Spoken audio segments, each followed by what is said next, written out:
The morning started like any other. People were going to work, children were walking to school, and the city was alive with noise. But then the light changed. At first it was just a shadow moving across the streets. Birds fell silent. The sun, bright only a moment ago, is now hidden behind something enormous. And then they saw it, covering the sky. Stretching from one horizon to the other, a massive alien fleet floated in silence. Their ships were black and sharp, like blades, cutting the sky. Hundreds of them. Thousands, maybe. Some so large they looked like floating cities. News channels across the world switched to emergency coverage. Military radars lit up with warnings. In every nation, alarms began to scream, and then the voice came.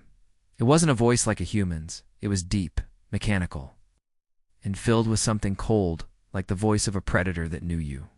Could not fight back. Every screen, every speaker, every phone on Earth carried the same message. This is the Zareth Empire. We are rulers of 1,000 worlds. Earth is now under our command. You will surrender your planet. You will serve the Empire. Refusal will bring destruction. You have 72 hours to decide. The message repeated in every language. After the third repeat, the screens went dark. Silence followed. In the streets, people stood frozen, holding their breath. Some screamed, some ran, others dropped to their knees and prayed. The whole world seemed to stop moving. Inside a secure bunker beneath Washington, D.C., leaders of the world connected through a private video link. They looked pale, shaken. The President of the United States spoke first. This is not a threat. We can fight. Our satellites show their fleet is beyond anything we have ever imagined. They have weapons that could burn continents. The Prime Minister of Japan leaned forward. We must think carefully. If we resist, they will destroy us. The Russian Defense Minister slammed his fist on the table. And if we surrender, we become slaves. That is not an option. The debate grew louder. Fear was everywhere, but far. From the bunker, in a small apartment lit only by a desk lamp, one man listened to the broadcast and laughed. Captain Elias Rourke had seen many strange things in his life. Once years ago, he had served as an explorer for the United Earth Fleet. He had traveled beyond human maps, had seen alien worlds and creatures that most people would never believe existed, and once, a long time ago, he had seen a Zareth warship up close. He had also seen something else, a weakness. The Empire did not want anyone to know. As the broadcast ended, Rourke leaned back in his chair. So, they finally came, he whispered to himself. On the desk in front of him lay an old, dusty box. He opened it. Inside were faded photos, scraps of alien metal, and a small data chip glowing faintly. Blue. The last time he used that chip, it had almost gotten him killed. There was a knock on his door. It was a government officer wearing a dark suit and looking very nervous. Captain Rourke, need to come with me now. Minutes later, Rourke was inside a secure meeting room with the same world leaders who had been arguing just moments earlier. They turned to him, some with hope, some with suspicion. The president spoke. Rourke, you have experience with the Zareth. We need to know, can we fight them? Rourke looked around the table. If you mean with ships and guns? No. The way you're thinking. So you agree we should surrender? Someone asked. Rourke's eyes hardened. No. I mean, we cannot fight them like soldiers, but we can fight them like humans. The leaders exchanged confused glances. What does that mean? Rourke smiled a small, dangerous smile. It means we do what they never expect. Play a different game, Captain Rourke, the president said carefully. The Empire has given us 72 hours. Rourke leaned forward, his voice low but steady. Then tell them this. Humanity doesn't surrender.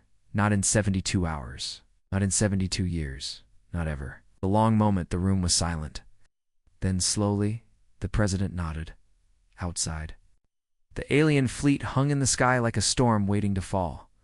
But somewhere deep inside, for the first time that day, a small spark of defiance began to burn. The meeting room was tense. Every second felt heavier than the last. Outside, the alien fleet still covered the sky the Zereth Empire waited for. Earth's answered. Captain Rourke stood at the center of the room, calm in a way that made everyone uneasy. He tapped the small glowing chip he had taken from his old box. "This," he said, "is how we fight them." The French defense minister frowned, a memory stick. Rourke's smile didn't fade, not exactly. "It's a data shard from a Zereth scout ship. I took it during a mission years ago. Their technology runs on pure logic. Every command, every calculation, every order, they trust their machines. Completely. But," he leaned forward, "machines don't understand chaos." The Russian minister raised an eyebrow. "You mean random attacks?"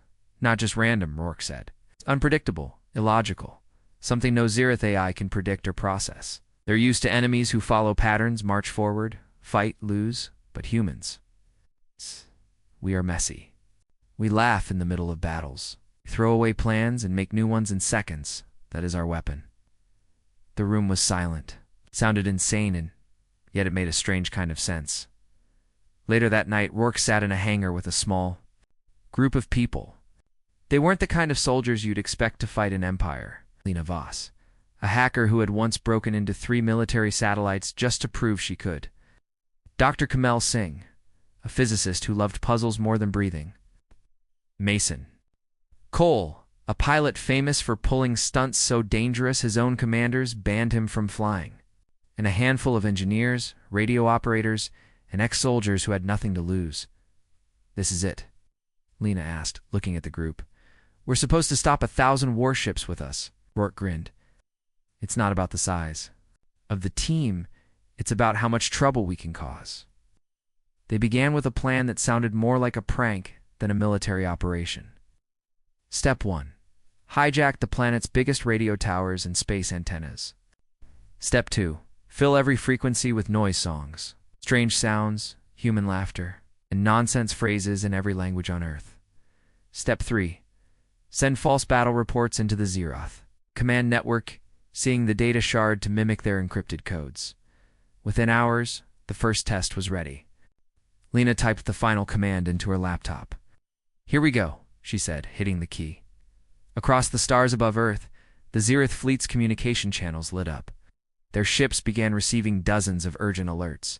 Enemy fleet approaching. From the far side of Mars, giant biological weapon detected in low orbit, Imperial transport ship under attack by a space dragon. Inside the Empire's flagship, Commander Vierick was furious. "Where is this coming from?" he shouted. His crew scrambled to respond. The AI confirmed the data as valid because the codes matched Imperial encryption. "Dispatch units to intercept," Vierick ordered. But the enemy fleet was nothing but an empty asteroid belt. The giant biological weapon was a hologram beamed from a human satellite. Alt. And the space dragon. Well, that was Mason's idea. A custom-built drone, shaped like a massive creature with glowing eyes, flapping its wings through low orbit. Back on Earth, the team watched the chaos unfold. Lena laughed so hard she had to wipe tears from her eyes. "They actually sent a warship. After the dragon," she said. Dr. Singh smiled. "They cannot filter truth from lies fast enough. Their logic systems are overloading." But then, the mood changed. A red warning flashed across Lena's screen. "Oh no," she said softly. "What? Is it?" Rourke asked. "They're adapting," Lena replied.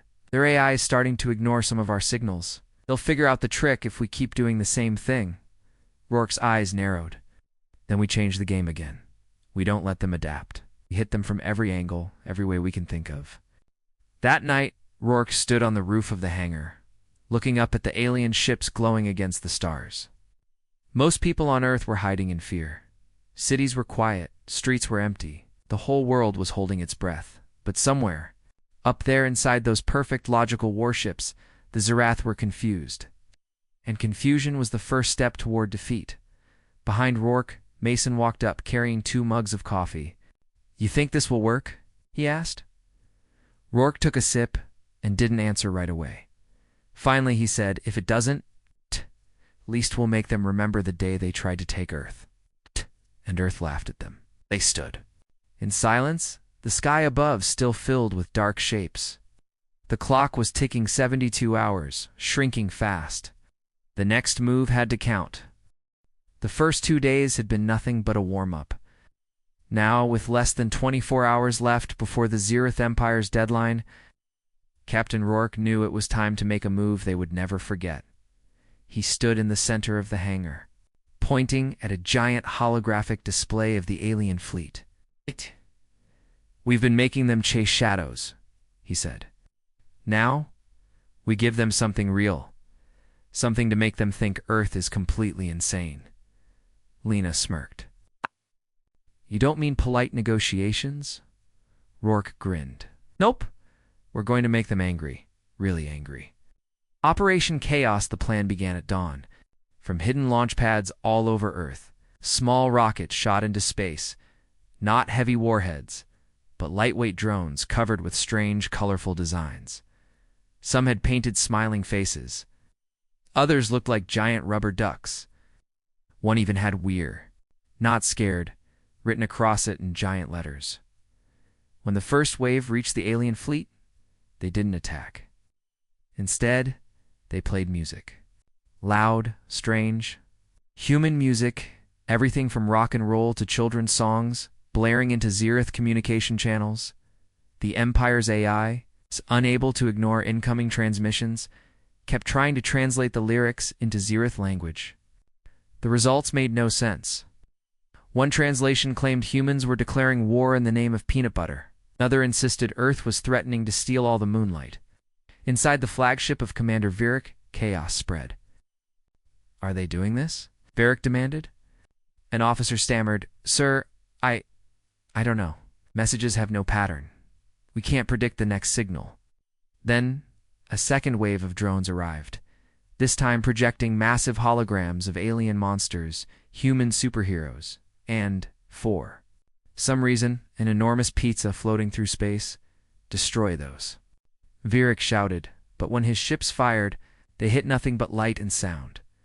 The trick within the joke, while the Empire's warships wasted time and ammunition chasing holograms. Rourke's real team moved into position. Mason piloted a small stealth craft just outside the fleet's formation. Lena worked at her console, injecting false coordinates into the Empire's navigation systems. Dr. Singh used experimental scanners to map the weak spots of the fleet. The drones and holograms weren't just distractions, they were cover. Every time a warship turned to destroy one, it exposed a different flank to human observation. "We've got their whole formation mapped," Singh said, his eyes wide. "And their command ship is right there." Rourke nodded slowly. "Good, now, let's make them hurt." The first real hit, exactly 14:03 Earth time, 3 human stealth missiles streaked toward the Zeroth flagship. They were tiny compared to the Empire's weapons, but each carried an electromagnetic pulse device designed to fry electronics. 2 missiles were destroyed mid-flight. The third slipped through and detonated near the flagship's shield generator. The explosion was small, but the effect was huge. The flagship's shields flickered and died for 30 full seconds. In that time, Earth's telescopes caught something rare: panic inside an alien command ship. Officers shouting, lights flashing red, ships scrambling to protect their leader. Back in the hangar, the human team cheered. "They didn't expect that," Mason said, pumping his fist. Rourke stayed calm, but his eyes were sharp. "Good. But this is only the beginning. The moment they realize what we're doing, they'll adapt. We have to keep hitting them in ways they can't plan for." Lena's fingers flew over her keyboard. "I'm already on it." Sent them something new. The final hours before the deadline, as night fell over Earth, the sky was alive with lights. Alien ships maneuvered frantically. Human drones zipped through the dark like fireflies. Every few minutes, another strange image appeared on the Empire's scanners. A giant glowing baby laughing in zero gravity. An old Earth cartoon character, holding a sign that read, "You can't have our planet." A fake transmission of urgent orders. From the Emperor telling his own fleet to retreat, Commander Virik was beyond furious. "This is not war," he growled. "This is madness. But the more the Empire tried to stop it, the more confused their fleet became. Ships fired at shadows. Others pulled back, unsure if the next signal was real or another human trick. The cliffhanger with only 5 hours left before the Empire's deadline, Rourke gathered his team. "They're off balance," he said, "but not beaten. Tomorrow morning they expect us to either surrender or be destroyed. We're going to give them a third option." "What's that?" Mason asked. Rourke's smile was sharp and dangerous. "We're going to make them afraid." He looked out the window at the sky, where the massive fleet still hung like a storm. His voice dropped low. "They think we're just defending Earth. They have no idea. We're about to take the fight to them." The camera would cut, there leaving the audience wondering what exactly he meant. The night before the Zirith Empire's deadline, the world held its breath. From every city to every small village, people waited for the Endor for a miracle. But in a secret underground base, Captain Rourke's team wasn't waiting. They were preparing for something much bigger than just survival. The Emperor speaks without warning. Every screen on Earth lit up. It wasn't the mechanical voice of the Empire this time, it was a figure. Tall, armored, with a face hidden behind a golden mask. The Emperor himself. "People of Earth," he said in a slow, deep tone. "Your games are amusing, but they are over. Tomorrow, your world will kneel or burn. There will be no third choice." The screen went black. Silence filled the base. Mason swore under his breath. "Guess we made him mad." Rourke didn't seem worried. He paced slowly, hands behind his back, like a man thinking through a puzzle. "The secret from years ago," finally Rourke spoke. "When I was younger, I served on the UES Horizon. We explored uncharted space, until we found them." "You've told us this," Lena said. "You saw a Zirith ship." Rourke shook his head. "No, I boarded one." Everyone stared. "I learned something the Empire doesn't want anyone to know," Rourke continued. "Their fleets, their armies, their orders, they all run through a central system. One AI brain coordinates everything from battles to navigation. It's perfect until you break it." Dr. Singh's eyes widened. "A single point of failure." "Exactly," Rourke said. "If that brain is damaged, the whole fleet falls." Into confusion. Ships stop moving. Weapons stop firing. And the best part? That AI isn't built to defend itself, it's built to control. It depends on the fleet for protection. The plan changes, so we hit the AI? Mason asked. "Right," Rourke replied. "We've been distracting them for days. They think we're unpredictable and reckless. Tomorrow, when they're expecting a desperate fight, we go for the one thing they think is untouchable." "Where is it?" Lena asked. Rourke pulled up a 3D map of the alien fleet. He zoomed past the front lines, through the heavier warships, and stopped at a strange, cube-shaped vessel hidden behind several layers of protection. "That's the Nexus," Rourke said. "The AI's home. And if we take it down, the Empire loses control over every ship in the system." The room was silent for a moment. It sounded impossible. Then Mason grinned. "Guess we better make it happen. The Empire's own weakness by." The early hours of the morning, Rourke's team was in position. The distraction drones were ready. The stealth ships were fueled. The electromagnetic pulse warheads were armed. Before they launched, Rourke addressed the team. "The Zirith have ruled 1,000 worlds because those worlds all fought like the Zirith expected straight lines. Clear orders, no surprises, humanities. Greatest weapon isn't our strength. It's that we don't follow the rules. We fight how we want. And that's exactly what they can't stop." They launched into the dark. The final push as the sun rose over Earth. The Zereth fleet advanced into attack formation. The countdown was over. Every human news channel prepared to show the destruction of the planet live. But instead of surrender, the Empire was met with more chaos. Thousands of drones swarmed the fleet again, projecting absurd holograms, a dancing horse, giant spinning globe with property of Earth written on it. Even a fake image of the Emperor slipping on a banana peel. Commander Virik growled, "Destroy them all." While the Empire wasted time, Rourke's stealth craft slipped through the gaps. Lena fed false navigation orders into the nearest warships, making them drift out of position. Mason piloted like a madman, twisting through enemy fire. Finally, the Nexus ship came into view, a massive black cube pulsing with strange blue light. The moment of truth. This is it, Rourke said, locking the missile system. Dr. Singh, check the readings. Once we fire, they'll know where we are. We'll have seconds before they respond. Then we make those seconds count, Rourke said. The missile launched. A single streak of light cutting through the void. It hit the Nexus ship dead center. For a moment, nothing happened. Then the blue lights began to flicker, die. Across the fleet, alien ships froze. Some spun out of formation. Others stopped, firing completely. The once perfect Empire Armada was suddenly nothing more than a cloud of drifting metal. Rourke's voice was calm over the radio, and that is their weakness. But before anyone could celebrate, an alert flashed across Lena's screen.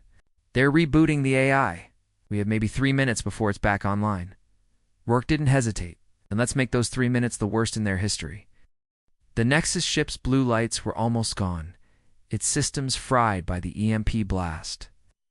The once unbeatable Zereth fleet hung in the sky like a broken machine, ships drifting aimlessly, but Lena's voice cut through the radio. They're rebooting. Timer says 2 minutes, 50 seconds until the AI comes back online. Rourke didn't blink. Then we don't waste a second. Mason get us in close. The 3-minute warm Mason pushed the stealth craft to its limits. They weaved through the silent, uncoordinated warships, flying so close that Rourke could see the strange, insect-like designs carved into the Zereth hulls. Lena, Rourke said, open every frequency we've got. I want the whole galaxy to hear this. Lena smirked. Broadcasting now. Her fingers danced over the controls, and suddenly, every Zereth ship, every human device, every channel military or civilian was filled with Rourke's voice. This is Captain Elias Rourke of Earth. To the Zereth Empire, hear this. We are not afraid of you. We are not your slaves. And we do not kneel. You brought your war to our skies. Now we bring our laughter to yours. The strike that made history while Rourke spoke. Dr. Singh activated the secondary wave of EMP missiles. They weren't aimed at the Nexus this time. They were aimed at the Empire's weapons. One by one, entire rows of alien cannons shut down. Massive warships that could level cities in seconds now floated powerless. Their weapons as dead as stone. In the chaos, human fighter jets launched from hidden bases on Earth. They swarmed the nearest alien ships, planting small explosive charges. On exposed weak points the team had mapped earlier, Mason dove past a crippled destroyer, grinning. They can't stop us. They can't even find us. The Emperor watches somewhere in the depths of the flagship. The Emperor sat perfectly still, watching the madness unfold. He had fought 100 wars, crushed countless worlds, but never had he seen an enemy fight like this. No order, no logic, no fear. For the first time in decades, he felt something unfamiliar, uncertainty. The final blow with 30 seconds left before the AI rebooted, Rourke gave the last order. Target the flagship's comms array. Let's make sure their next message is silence. The missile hit dead on. Sparks and debris scattered into the void as the flagship's golden towers cracked and fell. Lena's voice came over the comms. Rourke, they've stopped. All of them. They're just backing away. Rourke exhaled slowly. Good. Let them. The retreat before the AI could come fully online, the Zereth fleet began to pull back. Warships turned, their engines burning. Bright as they left Earth's orbit. No more threats. No more ultimatums. Just retreat. The people of Earth watched in disbelief as the sky cleared for the first time in days. The message hours later. Rourke stood on a broadcast stage in front of a sea of reporters. Cameras streamed his face across the planet. He kept his words short. They came here expecting fear. They left with something else: respect. The Zerath will think twice before they ever come back. But if they do, we'll be ready. The quiet moment that night, Rourke stood alone on the roof of the base, coffee in hand, staring at the stars. Mason joined him. Think they'll try again? Rourke's eyes didn't leave the sky. Yes. And when they do, We won't just defend Earth, we'll take the fight to them. Far above, a single faint light moved across the darkness. Human reconnaissance ship, heading into the unknown. Humanity's age of exploration had just begun.